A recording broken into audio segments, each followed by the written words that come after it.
अस्सलाम वालेकुम जी, मेरा नाम सुमैर है और आप मेरा यूट्यूब चैनल देख रहे हैं। उम्मीद करता हूँ आप सब खैरियत से होंगे, खुशबाश होंगे और मेरी दुआ है कि अल्लाह ताला आपको हमेशा खुश आबाद रखे। दोस्तों, जब से पाकिस्तान बना है या जब से हमने होश संभाला है, हम एक ही बात सुनते आए हैं कि पाकिस्तान तरक्की की तरफ गामजन है। लेकिन उसके बावजूद पाकिस्तान में कहीं तरक्की होती हुई हमें नज़र नहीं आती। पाकिस्तान हो, इंडिया हो या फिर और हमारे पड़ोसी मुल्कों में से अवाम को सिर्फ यही बताया जाता है कि हम तरक्की कर रहे हैं, हम बहुत ऊपर जा रहे हैं, हमारे इदारे बड़े स्ट्रांग हैं, हम लोग बड़े मजबूत हैं। लेकिन उसके बावजूद हम सारी ज़िंदगी कर्जा लेते हैं, सूद पर पैसा लेते हैं, जबकि अल्लाह ने कुरान पाक में फरमाया है कि जो शख्स सूद लेगा वो अल्लाह और उसके रसूल के साथ जंग के लिए तैयार रहे। सूद को हराम करार दिया गया, लेकिन हमारे पाकिस्तान का निज़ाम, पूरे का पूरा निज़ाम सूद पर चल रहा है। क्यों? क्योंकि हमारे हुक्मरान लोगों को ये बताते हुए कि हम तरक्की कर रहे हैं, लेकिन उसके बावजूद हमारा मुल्क इतना नीचे आता जा रहा है, नीचे आता जा रहा है। हम कर्ज़ों पर अपनी ज़िंदगी बसर कर रहे हैं और यही ज़िंदगी बसर करते करते हमारे मुल्क के वो नौजवान जो यूरोप को देखते हैं, यूरोप कंट्रीज़ में रहने वाले लोगों को देखते हैं, इन हालात को देखते हैं। पाकिस्तान में पानी नहीं मिल रहा प्रॉपर तरीके से, पाकिस्तान में बिजली नहीं है, घरों में गैस नहीं आती, रोज़गार नहीं है, कारोबार नहीं है। और वो नौजवान जो 16-16, 17-17 साल अपनी ज़िंदगी के अहम तरीन साल पढ़ाइयों में लगा देते हैं, पढ़ाई करते करते करते करते उनकी शादी की उम्र गुजर जाती है, नौकरी की तलाश करते करते बेचारे कई खुदकुशियां कर लेते हैं। मैं उन कमज़ोर लोगों के लिए भी एक बात कहना चाहूँगा, आगे चलकर आप ज़रूर मेरी बातों को गौर से सुनिएगा। इन सारे हालात को देखते हुए हमारी जो नौजवान नस्ल है, हमारे जो यंगस्टर्स हैं, उनके दिल में ख्वाहिश पैदा होती है कि काश मैं इटली चला जाऊं, काश मैं कनाडा चला जाऊं, काश मैं इंग्लैंड चला जाऊं, अमेरिका चला जाऊं और वहां जाकर खूब पैसा कमाऊं। और इन्हीं मजबूर लोगों को देखते हुए वो लोग, वो बेरूपिये, वो गैंग जो इन्हीं नौजवानों पर नजर रखते हैं और अपने एजेंट्स उनके पास भेजते हैं और उनको कहते हैं कि यार यहां पाकिस्तान में क्या रखा है, आओ मेरे साथ, मैं तुम्हें कनाडा पहुंचा दूंगा, मैं तुम्हें तुर्की पहुंचा दूंगा, मैं तुम्हें इटली पहुंचा दूंगा, मैं तुम्हें पेरिस ले जाऊंगा। पता नहीं कौन कौन से मुल्कों का बताते हैं। और वहां जाकर हमारा बंदा है, तुम्हें कोई ज़रूरत नहीं है वीज़े की, तुम्हें कोई ज़रूरत नहीं है इस चीज़ की, वहाँ तुम्हारा, हमारे अपने लोग हैं, वहाँ तुम्हारी प्रोटेक्शन भी होगी, तुम्हें काम भी मिलेगा, डॉलर्स में तुम पैसा कमाओगे और यहाँ पर आओगे तो तुम्हारी ज़िंदगी बदल जाएगी। अब वो लोग जिन्हें पता नहीं है कि अगर तुम बाहर जहाज़ में बैठे बिना किसी मुल्क की तैयारी करते हो तो तुम्हें फिर जंगलों में किस तरह के अजाब से गुजरना पड़ता है। मेरे एक दोस्त जिन्होंने ये ट्राई की और कल रात मेरी उनसे मुलाकात हुई तो वो जो दर्दनाक कहानी सुना रहे थे अपनी 3 महीने की, वो सुनकर मैं अपने आप पर काबू नहीं रख पाया। आप यकीन करो कि मैं जब उनकी बातें सुन रहा था, मेरा दिल अल्हम्दुलिल्लाह काफ़ी मजबूत है, लेकिन उनकी बातें सुनते हुए मेरी आंखों में आंसू थे। वो कहने लगे कि मेरे जब कोरोना के बाद हालात ख़राब हुए तो मुझे एक बंदा मिला जिसने कहा कि मैं बंदे बाहर भेजता हूँ। कहते हैं कि 1,60,000 रुपये की बात तय हुई और मैंने सोचा कि 1,60,70,000 या 2,60,70,000 में इटली पहुंचना या पेरिस पहुंचना, फ्रांस पहुंचना, ये तो बड़ा मतलब सस्ता सौदा है, देर नहीं करनी चाहिए। अब उस शख्स ने ऐसे तैसे जैसे तैसे जो भी करके पैसे इकट्ठे किए और उनको दे दिए। उन्होंने कहा सामान पैक करो और कराची आ जाओ। अब मेरा दोस्त कहने लगा चलो आगे का सफ़र तो जैसा भी होगा, यहाँ से मैं बाहर जाता हूँ कराची। अब ये साहब यहाँ से कराची का टिकट करवाते हैं और यहाँ से बाहर कराची पहुँच जाते हैं और कराची जाने के बाद बड़े ही जो है ना बेहतरीन से होटल में स्टे करते हैं और वहां पर ये होटल वालों से लड़ाई करते हैं कि यार एसी ऑन करो, आपका एसी सही काम नहीं कर रहा। और वो प्रॉपर इनको एसी उस वाले कमरे में भेजते हैं जहां पर कमरा बहुत ठंडा यख हो। अब इनको क्या पता था कि हम यहां पर होटल वालों से लड़ाई कर रहे हैं, लेकिन आगे हमारे साथ क्या होने वाला है। बड़े गौर से सुनिएगा, ये बात समझने की कोशिश कीजिएगा। और एंड पर मैं आपको अपने ही मुल्क के हवाले से बहुत सारे ऐसे काम बताऊंगा जिससे आप अपनी जिंदगी बदल सकते हैं अगर आप कोशिश करें तो। अब वो क्या करते हैं कि कराची वो रात को ठहरते हैं और ठीक सुबह 5 बजे उनका वो बंदा आना था जिसने उन्हें लेकर जाना था आगे। कहता ठीक सुबह 5 बजे कॉल आती है कि आप आ जाएं, बाहर मैं खड़ा हूं। अब ये सोच रहे थे कि मैं एक ऐसा कोई शख्स आएगा मेरे सामने जो मुझे गाड़ी में बिठाएगा, अच्छी सी फिट सी गाड़ी होगी और उसमें बैठकर हम आगे जाएंगे। अब जब ये नीचे उतरते हैं तो डाटसन टैक्सी गाड़ी थी। ये बड़े हैरान हुए कि यार हम बाहर जा रहे हैं, इस गाड़ी में जाएंगे। इनके साथ 2-3 लड़के और भी थे। ये 5 लड़के पीछे बैठे और 2 लड़के आगे। अब वो डाटसन में लेकर जाते जाते वो कहता है कि समझ नहीं आ रही थी कि वो किस तरह की गलियों से होते होते होते बिल्कुल समंदर के किनारे हम जाकर पहुंचे। ठीक है, वहां पे उसने हमें उतार दिया और वहां पर एक कमरा था और उस कमरे में ना जाने 22-25 लोग थे। वहां जाकर हम लोगों ने स्टे कर लिया। अब वहां पर ना तकिया था ना कुछ था। वहां पर वो बंदा कह रहा था आप बेफिक्र हो जाएं, आपको हम पहुंचाएंगे, बेफिक्री से, कोई मसला नहीं है, कुछ नहीं होगा। अब क्या होता है, अभी तक तो इनको ऐसे ही लग रहा था कि यार आगे हमारा जो काम है वो ठीक रहेगा।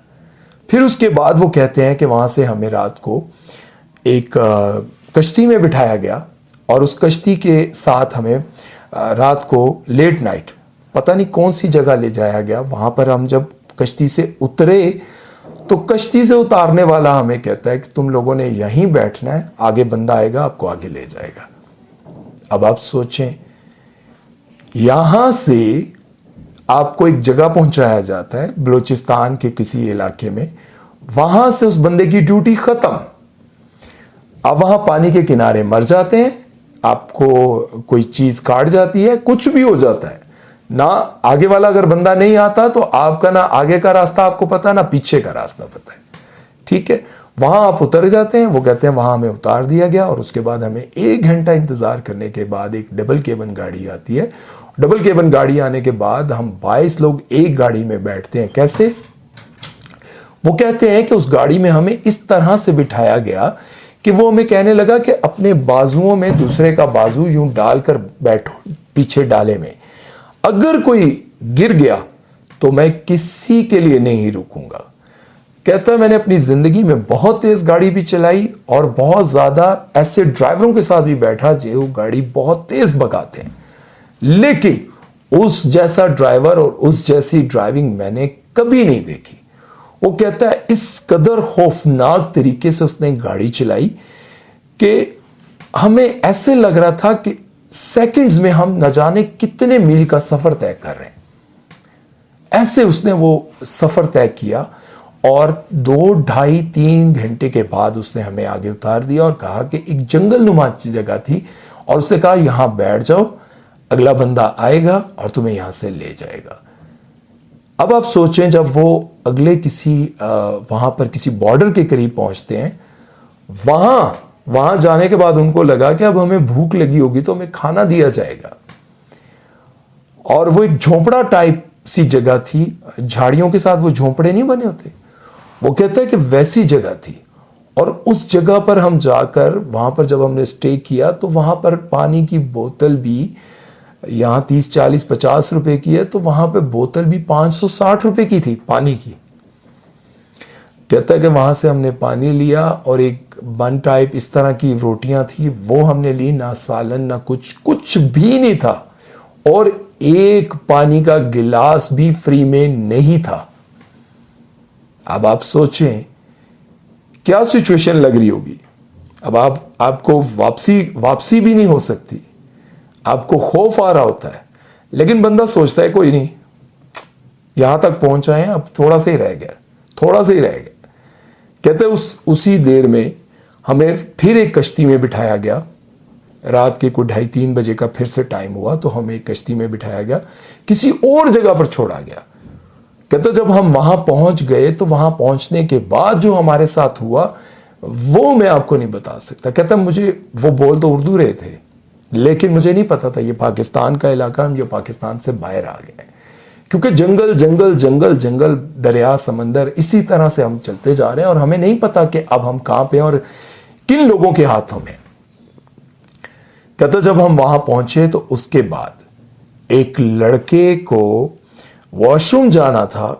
उसने कहा कि वॉशरूम यहां पे नहीं है, जब मैं आपको बताऊंगा यहां से बाहर निकालूंगा तब आप लोगों ने वॉशरूम जाना है या फिर जो भी करना है आप कर लेना। कहता वहां पर हम भूखे थे, प्यासे थे, हमें कोई चीज अवेलेबल वहां पे नहीं थी, ना हमें वो दे रहे थे, ना पैसों की और ना फ्री में। कहता हम लोग वहां पे बैठे थे, एक लड़के को बहुत ज्यादा तेज वॉशरूम आया और उसका जो घर था वो खुला मैदान और रेत की तरह से कच्चा घर था। कहते एक लड़के ने जाकर बिल्कुल कहीं कोने में जाकर पेशाब कर दिया। उस लड़के को कहते हैं कि उसने मार मार के, ठुड्डे मार मार के इतना मारा कि वो वहीं मर गया। वो लड़का वहीं पर मर गया और आप यकीन करें कि लड़के, वो कहता है कि मैं इतना खौफजदा हुआ। कहता है कि वो बड़ा दलेर मेरा दोस्त और कहता है कि मैं अपनी जिंदगी में 10-10 लोगों के आगे नहीं डरा, लेकिन अब एक ऐसी जगह है जहां हमें ठुड्डे मार मार के मार दिया जाए तो हम क्या करेंगे। वो इतना खौफजदा हुआ। कहता है वो मर ही गया वहां पर। मतलब कहता है कि जब हमने उसे जाकर उठाया तो वो ऐसी सांसें ले रहा था कि हमें लग रहा था कि अब ये मर जाएगा, अब ये नहीं बचेगा। हमने उसे बहुत बहुत ज्यादा हौसला देने की कोशिश की, लेकिन वो नहीं उठ पाया और कहता है उसे हमें वहीं पर छोड़कर आगे जाना पड़ा। अब आप सोचें कि जिस लड़की की वहां पर डेथ हो गई, क्या वो उसके मां बाप को लाश पहुंचाएंगे? क्या वो लड़का जब आप अपनी आखिरी सांसें ले रहा होगा तो उसके जहन में क्या आया होगा कि काश मैं अपने मुल्क में ही रह जाता, काश मैं अपने मुल्क में ही छोटा मोटा काम कर लेता। जैसा भी है, कम से कम अपना मुल्क तो है, अपना वतन तो है, लेकिन अब उसके हाथ में कुछ नहीं रहा। वो इसी तरह करते हुए उसको छोड़कर आगे चले और आगे चलते हुए जब उनको लगा कि अब हम किसी और मुल्क के बॉर्डर में वहां से हम क्रॉस करने लगे हैं, तो कहता है कि वो जालियों से हम एक एक बंदा करके ऐसे निकल रहा था कि जैसे हम पता नहीं चोर हैं, डाकू हैं और क्या है। और जब वो सर्च लाइट आती थी तो हमारी धड़कनें ऐसी हो जाती थी कि हमें लगता था कि अब हमें कोई वहीं से शूट करेगा और दिमाग में गोली मारेगा। और वहां पर आपके साथ एजेंट का बंदा नहीं होता, जहां पर बहुत ज्यादा खतरा होता है। वो कह रहा था उससे 2 किलोमीटर वो पहले छोड़ देते हैं और 2 किलोमीटर आगे से हमें कोई बंदा मिलता है और वो बता देते हैं जहां पे सर्च लाइट आएगी वहां से आप लोगों ने बचना है खुद। अब आप सोचें, जो आपका अच्छा दोस्त बनकर आपको ये कहता है कि मैं तुम्हें इटली पहुंचा दूंगा या फ्रांस पहुंचा दूंगा, कनाडा पहुंचा दूंगा, तो आप सोचें कहां है वो आपका दोस्त जिसने आपको इतनी बड़ी मुसीबत में डाल दिया। वो कहता है कि इसी तरह से हम सफर करते करते करते रास्ते में 2 लोगों की डेथ हो गई। एक को वहां ठुड्डे मार के मार दिया गया और दूसरा रास्ते की सख्ती बर्दाश्त नहीं कर सका और रास्ते में उसकी डेथ हो गई। अब आप सोचें, ना एजेंट पास है, ना ही वो उसे उठाकर आगे लेके जा सकते हैं और ना ही उसे उठाकर वापस लेके जा सकते हैं, क्योंकि ना बंदा ना बंदे की जात। अब जंगल में आप क्या करेंगे। इसी तरह वो आगे चलते रहे और 2 लोगों की मौत को अपने दिमाग में रखते हुए क्या खौफ और क्या उस पर तारी हो रहा होगा, किस तरह की कैफियत तारी हुई होगी उस वक्त, एक लम्हे के लिए सोचें। वो कहता है कि उसके बाद जब हम एक बॉर्डर क्रॉस करते हैं, बॉर्डर क्रॉस करने के बाद मैंने आपको पहले बताया कि वो जहां पर मुश्किल तरीन जो एरिया होता था वहां पर कोई एजेंट साथ नहीं होता था उसने कहा कि उस तमाम तर एरियाज में हमारे साथ ऐसा कोई बंदा नहीं होता था जो हमें प्रोटेक्ट कर सकता हो, जो हमें बता सकता हो कि कहां से बचना है और कहां से नहीं बचना। कहते एक मुल्क के बॉर्डर पे जब हम पहुंचे, नाम मैं नहीं ले सकता, कहते एक मुल्क के बॉर्डर पर जब हम पहुंचे तो वहां पर पुल के नीचे हमने छुपना था, पानी भी था और पुल के नीचे हमने छुपना था, और वहां हम छुपे। एक बाइक गुजरा, उसने 2 मिनट रुक कर देखा, हम ये समझ रहे थे कि हम छुपे हुए हैं, और वो बाइक वहां से चला गया। कहते कुछ ही मिनट्स के बाद वहां पर कुत्ते और वहां की फौज और इस तरह के खौफनाक लोग हमारे पर एकदम आए कि उन्होंने हमारा जो हाल किया, हमें मार मार कर हमारा भुर्ता बना के रख दिया भाई। इतना उन्होंने मारा। वो भरता नहीं होता जो वो बैंगन को कुट कुट के बनाया जाता है, कहता वो हाल हमारा कर दिया भाई। इतना हमें उन्होंने मारा, और मारने के बाद हमें जेल में डाल दिया। और जेल भी वो कहता है कि हमें लगता था कि यार इस जिंदगी से बेहतर है हम मर जाएं। अब वो बंदा 3 महीने बाद जेल में रहने के बाद जब वापस आया तो बड़ी मुश्किल से उसको जिस तरह भी उन्होंने पहुंचाया वहां पर अपने मुल्क की हदूद में, पाकिस्तान की हदूद में। और उसके बाद उसकी जो हालत थी, रात को जब हमने उसको देखा, उसकी जो हालत थी, उसे देखने के बाद हमें यूं लग रहा था कि यार कितना बेवकूफ आदमी है। अगर 30-40 हजार रुपए पाकिस्तान में कमाता था तो लाख रुपया कमाने के लिए तुम इतने दूर चले गए यार। वो कहता है कि मैं जिंदगी भर हर चीज को भूल जाऊंगा, लेकिन उन 2 बेबस लोगों का मरना मैं कभी नहीं भूल सकता। आप सोचें कि जो बहुत सारे लोग इस तरह से जाते हैं, आपको पता होगा एक वाकया बड़ा मशहूर है जिसमें एक कंटेनर में ऑक्सीजन कम होने की वजह से पूरा कंटेनर इसी तरह से स्मगलिंग कर रहे थे, इंसानी स्मगलिंग की जा रही थी, और वहां पर मासूम बच्चे, औरतें सब मर गए थे उस कंटेनर में।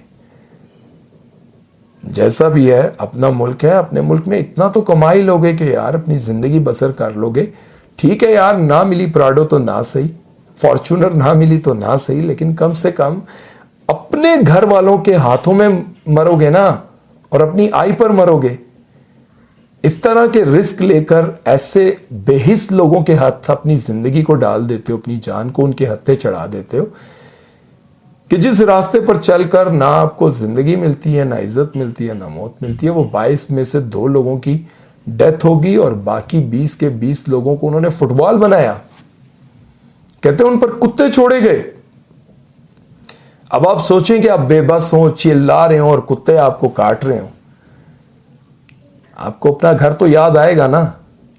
इसलिए पाकिस्तान अपना घर है ना, सही है। अगर हमारे हुक्मरानों ने इस पर तवज्जो ना भी दी तो कोई बात नहीं, ना इदारों ने तवज्जो दी तब भी कोई बात नहीं, लेकिन फिर भी हमारा अपना घर तो है। अपनी जवानी को बर्बाद ना करें, अपने आप को बर्बाद ना करें। यूट्यूब पर काम कर लें, ऑनलाइन काम कर लें, कारोबार करने की कोशिश कर लें, छोटी छोटी। मैंने इस्लामाबाद में एक लड़के को देखा, मेरी गाड़ी के पास आकर रुका और उसने मुझे कहा कि आप ये ग्लासेस चेक करें, बड़ी ज़बरदस्त लगेंगी आप पर। मैंने यूँ पलट कर देखा, वो इतनी अच्छी इंग्लिश बोल रहा था, उसके हाथ में ब्रांडेड किस्म की बहुत आला किस्म की ग्लासेस थी। मैंने उसे कहा कि यार मैंने नहीं लेनी। उसने मुझे इंग्लिश में मेरी तारीफ़ें करनी शुरू कर दी। मैं मजबूर हो गया वहाँ पर उसकी ग्लासेस देखने के लिए। वो कहता है कि मैं ये ग्लासेस दिन में 3 से 4 बेचता हूँ, और पता है कितने पैसे कमाता हूँ? एक ऐनक में से कभी 2000 कमा लेता हूँ और कभी 1000। कहता बहुत कम भी कमाता हूँ तो एक चश्मे में से मैं 500 से 700 रुपए कमाता हूँ, और सिर्फ ये छोटा सा बैग है जिसमें मेरे पास 10 चश्मे हैं, और मेरा टारगेट होता है कि मैं इन 10 चश्मों को बेच कर जाऊं। वो जलालत और ख्वारी आपको मंजूर है, लोगों के ठुड्डे आप लोगों को मंजूर है, लेकिन पाकिस्तान में इस तरह से काम करना मंजूर नहीं है। क्यों? मेरे अपने देखेंगे तो क्या कहेंगे, चौधरी साहब का बेटा क्या कर रहा है, मलिक साहब का बेटा क्या कर रहा है, भट्टी साहब का बेटा क्या कर रहा है, और देखो जी शाहजी का बेटा क्या कर रहा है। ऐसे मत सोचें और अपनी जिंदगी को खुद से बदलने की कोशिश करें, क्योंकि ये जो लोग आप पर उंगली उठाते हैं कि फलां का बेटा देखो क्या कर रहा है, वो आपको खाने के लिए नहीं देते, आपको पहनने के लिए कपड़े नहीं देते। और दुनिया में जो लोग भी किसी को 1000, 2000, 5000, 10,000 की मदद करते हैं ना, तो 1000 बार गिनते हैं। तो बेहतर नहीं है उस जिल्लत और रुसवाई से जहां पर आप बिल्कुल बेबस हों, उससे बेहतर है कि आप अपने मुल्क में रहकर मेहनत मजदूरी कर लें, ताकि आपको इतनी तकलीफ़ों का सामना ना करना पड़े। अपना बहुत सारा ख्याल रखिएगा और मेरी दुआ है कि अल्लाह ताला आपको ऐसे बेरूपियों, ऐसे ग्रोहों से और ऐसे बेज़मीर लोगों से जो दूसरे के बच्चों को इतनी अजियत में डाल देते हैं सिर्फ किस लिए, 1,60,000 रुपये को बांटने के लिए। अब 1,60,000 रुपये अगर बांटे जाएं तो इन सारे लोगों के हाथ में 20-20, 30-30 हज़ार रुपये आए होंगे। लेकिन एक इंसानी जान इतनी सस्ती हो गई है कि 20,000 रुपये के लिए आप, या 10,000 आपको बचे होंगे उसमें से, क्योंकि जितने लोगों को आप देते वहां तक पहुंचाया जिन लोगों ने, उन लोगों को भी 10-10, 12-12 हज़ार रुपये आए होंगे। और आपने एक इंसान की जान को इतने खतरे में डाल दिया कि वो अजियतें बर्दाश्त करता है, तकलीफें बर्दाश्त करता है और आखिरकार वहां पर पकड़ा जाता है। चले, उनके ज़मीर तो मुर्दा है, लेकिन आपकी तो अपनी जान है। अपनी जान का खुद ख्याल रखें। अल्लाह हाफ़िज़।